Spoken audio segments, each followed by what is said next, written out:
दोस्तों, आज जिस फिल्म की कहानी मैं आपको सुनाने वाला हूँ वह एक्शन और एडवेंचर से भरपूर है, जो कि आपको बहुत पसंद आने वाला है। तो चलिए शुरू करते हैं। दोस्तों, मूवी सारांश में आज की फिल्म है विलो। दरअसल एक भविष्यवाणी के हिसाब से शक्तिशाली रानी बाब मोड़ा के शासनकाल में जन्म लेने वाला बच्चा उसकी मौत का कारण बनेगा। इसलिए रानी अपने क्षेत्र के सभी गर्भवती महिलाओं को कैद कर लेती है और उनके जन्म लेने वाले बच्चों को मार देती है ताकि उसका शासन बना रहे। इधर एक कैद गर्भवती महिला एक बच्ची को जन्म देती है, जिसके पैदा होते ही उसे मारने की तैयारी की जाती है, लेकिन उसकी माँ वहाँ मौजूद सेविका को उसकी रक्षा करने को कहती है। इसलिए वह सेविका उस बच्ची को उस जगह से बचते बचाते हुए लेकर बाहर निकल जाती है। इधर जैसे ही इस बात की खबर रानी को लगती है, वह अपने लोगों को उस बच्ची को मारने के लिए भेजती है। लेकिन इससे पहले कि वे लोग उस बच्ची को मारे, वह सेविका उस बच्ची को लकड़ियों के सहारे नदी के बहाव में बहा देती है। वे लोग उसका पीछा करते हुए एक जगह पर उस सेविका को पकड़ लेते हैं और उसे मार देते हैं। इधर वह बच्ची नदी के बहाव में बहते हुए एक जगह पर आकर रुक जाती है। उस बच्ची पर दो बौने बच्चों की नजर पड़ती है और वे इसकी जानकारी अपने पिता, जिसका नाम विलो है, उसे देते हैं। उसके पिता वहां पर पहुंचते हैं। यहाँ विलो अपने बच्चों से कहते हैं कि वे इसके बारे में किसी को ना बताएं। तभी वहाँ पर एक गांव वाला, जिसका नाम बरगलकोट है, वहाँ पहुँचता है। वह कहता है कि विलो ने उसके बीज चुराए हैं, लेकिन विलो कहता है कि वह बीज जादू से लाया है, लेकिन वह उसे देख लेने की धमकी देते हुए वहाँ से चला जाता है। इधर विलो की पत्नी काया नदी के किनारे पहुँचती है और काया उस बच्ची को देखकर काफ़ी खुश होती है और उसे अपने साथ ले जाती है। विलो इस वजह से नाराज हो जाता है। बच्ची को घर लाने के बाद घर पर उसकी पत्नी विलो से कहती है कि उस बच्ची को उन्हें गांव के पंचायत में ले जाना चाहिए, लेकिन विलो मना कर देता है। वह कहता है कि वे लोग इससे नाराज हो जाएंगे। अगले दिन विलो अपने बच्चों को लेकर गांव के मेला में पहुंचता है, जहां पर वह सभी को अपना जादू दिखाकर प्रभावित करता है। विलो यहाँ पर एक सुअर को गायब करने की कला दिखाने का प्रयास करता है, लेकिन उसकी कला यहाँ पर फेल हो जाती है। इसलिए सभी उसका मजाक उड़ाते हैं। उनके गांव का मुखिया, जो कि एक बहुत बड़ा जादूगर है, 3 लोगों को चुनता है जिन्हें वह जादू सिखा सके। उनमें विलो भी होता है, लेकिन उनमें से कोई भी उसकी परीक्षा में पास नहीं हो पाता। उसके कुछ देर बाद ही वहाँ पर रानी बाब मोड़ा का भेजा हुआ जानवर हमला कर देता है, जिसकी वजह से वहाँ के सभी बौने भयभीत हो जाते हैं। गांव के लड़ाकू उस जानवर को मार देते हैं। यहाँ पर उन्हें पता चलता है कि वह जानवर किसी बच्चे की तलाश में वहाँ पहुँचा था। इसलिए डर से विलो भागते हुए घर पहुँचता है और उस बच्ची और अपनी पत्नी को सुरक्षित पाकर राहत की सांस लेता है। विलो उस बच्ची को लेकर गांव के मुखिया के पास जाता है और उस बच्ची को उन्हें देता है। यहाँ पर बरगलकुट कहता है कि हमें इस बच्ची को उन्हें सौंप देना चाहिए। विलो कहता है कि वे लोग इस बच्ची को मार देंगे। उस गांव का मुखिया, जो कि एक बड़ा जादूगर भी है, उन्हें ऐसा करने से मना करता है। वह कहता है कि यह बच्ची खास है। वह विलो से उस बच्ची को सुरक्षित जगह पर ले जाने को कहता है। इस सफ़र के लिए और लोगों को भी विलो के साथ जाने को कहा जाता है, ताकि बच्ची को सुरक्षा दी जा सके।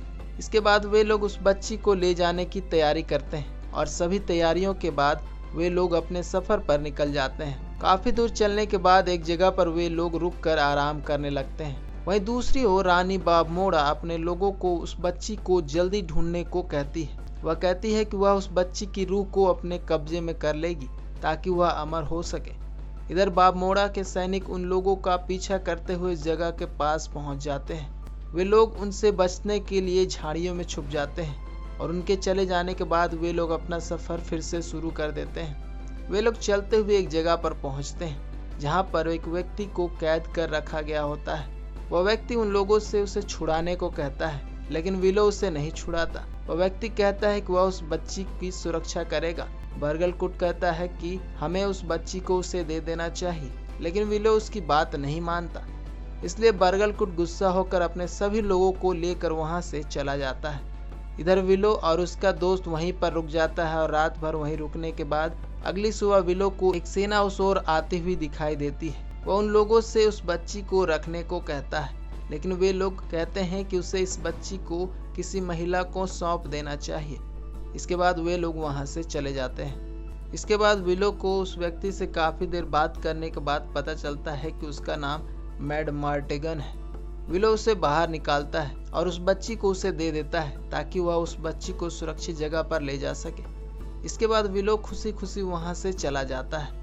कुछ दूर जाने के बाद उन्हें वह बच्ची एक पक्षी पर सवार छोटे लोग द्वारा लाए जाते हुए दिखाई देती है। वे लोग दौड़ते हुए आगे बढ़ते हैं जहां पर छोटे लोग उन्हें कैद कर लेते हैं।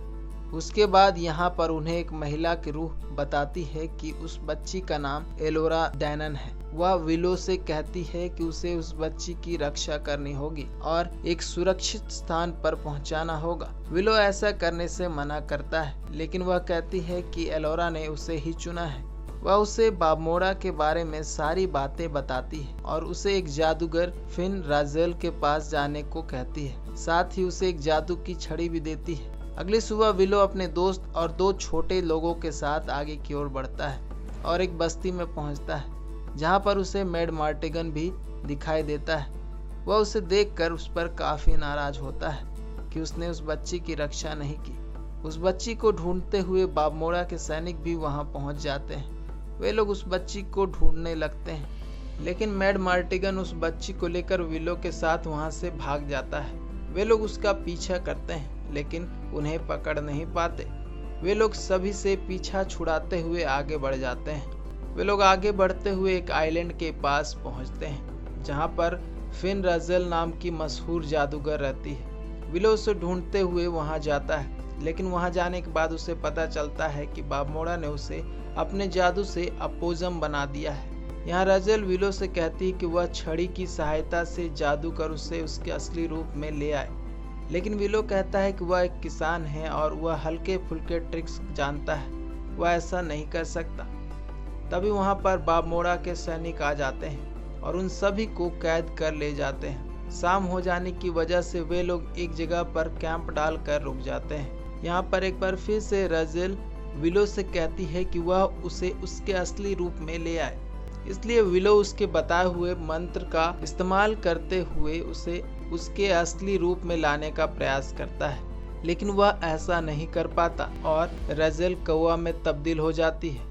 यहाँ विलो के साथ आए छोटे लोग वहां आते हैं और उनके पिंजरे को खोलकर उन्हें बाहर निकाल देते हैं। इस दौरान वे लोग एक मैजिक पाउडर मैड मार्टिगन को देकर मारते हैं, जिससे वह रोमांटिक मूड में आ जाता है। उसके बाद वह उस बच्ची को लाने के लिए बाबमोड़ा की बेटी सोरसा के तंबू में जाता है, जहां उसे सोता हुआ देख उसका ध्यान भटक जाता है। विलो उसे समझाता है कि उसे उस बच्ची को लेकर बाहर आ जाना चाहिए, लेकिन वह ध्यान नहीं देता, इसलिए विलो उस बच्ची को लेकर वहां से निकल जाता है। इधर मैड मार्टिगन सोरसा को कहता है कि वह बहुत सुंदर है और वह उससे प्यार करता है।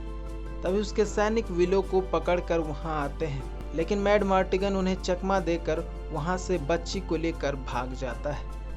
भागते हुए वे लोग एक गांव में पहुंचते हैं। उसके पीछे बाबमोड़ा के सैनिक भी पहुंचते हैं और उन पर हमला कर देते हैं। इधर मैड मार्टिगन सोरसा को पकड़ लेता है और उसके सहारे उस जगह से बाहर निकल जाता है। एक जगह पर सोरसा मौके का फायदा उठाते हुए वहां से भाग जाती है, जिसके बाद मैड मार्टिगन और विलो आगे की ओर बढ़ जाते हैं। आगे बढ़ते हुए वे लोग एक जगह पर पहुंचते हैं। यहाँ विलो एक बार फिर से राजेल को असली रूप में लाने का प्रयास करता है, लेकिन उसका ध्यान भटक जाता है और वह उसे कौवा से बकरी बना देता है। यहाँ पर बाबमोड़ा के सैनिक भी पहुंच जाते हैं और उनके बीच लड़ाई होने लगती है। यहाँ पर विलो गलती से एक जानवर को एक बड़ा जानवर में तब्दील कर देता है। वह जानवर सभी पर हमला करने लगता है, लेकिन आखिर में मैड मार्टिगन उस जानवर को मार देता है और यहाँ पर मैड मार्टिगन और सोरसा एक हो जाते हैं। इधर बाबमोड़ा के सैनिक विलो से एलोरा को लेकर वहां से चले जाते हैं। इसके बाद सभी लोग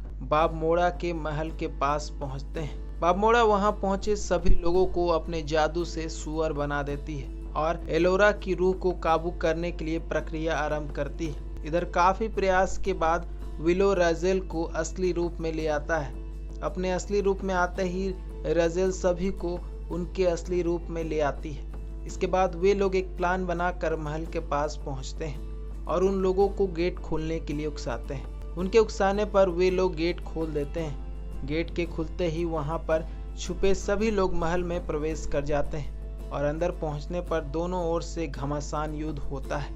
इधर रज़ेल, सोर्सा और विलो बामोड़ा के पास पहुंचते हैं ताकि उस बच्ची को बचाया जा सके। यहाँ पर सोर्सा और रज़ेल की बामोड़ा से लड़ाई होने लगती है। काफी प्रयासों के बाद भी वे लोग बामोड़ा को हरा नहीं पाते। इधर मैड मार्टिगन नीचे बामोड़ा के सैनिकों को एक एक करके मार रहा होता है। दूसरी ओर दीवार के पीछे छिपे विलो भी उस बच्ची को बचाने के लिए आ जाता है और अपने जादुई ट्रिक को वहां पर इस्तेमाल करता है और एक ट्रिक से उस बच्ची को गायब कर देता है, जिसे देखकर बामोड़ा को विश्वास नहीं होता और उस रिचुअल में उसकी ही मौत हो जाती है। उसके मारे जाने के बाद सभी काफी खुश होते हैं। उसके बाद खुशी में रज़ेल विलो को एक जादुई किताब देती है और विलो सभी को अलविदा कहते हुए वहां से अपने गांव पहुंचता है। गांव पहुंचने पर विलो का जोरदार स्वागत होता है। वह वहां पर अपना जादू भी दिखाता है, जिसे देखकर सभी काफी प्रभावित होते हैं। विलो यहां पर अपने फैमिली से मिलता है और यहां पर फिल्म समाप्त हो जाती है। दोस्तों, इस फिल्म को साल 1988 में रिलीज किया गया था। इस फिल्म का बजट था $35 मिलियन और इस फिल्म ने लगभग $138 मिलियन की कमाई की थी। दोस्तों, यह फिल्म आपको कैसी लगी कमेंट बॉक्स में ज़रूर बताएं, ताकि मैं इस तरह की मूवीज़ बेस्ड स्टोरी लगातार आपके लिए लाता रहूं। Thank you.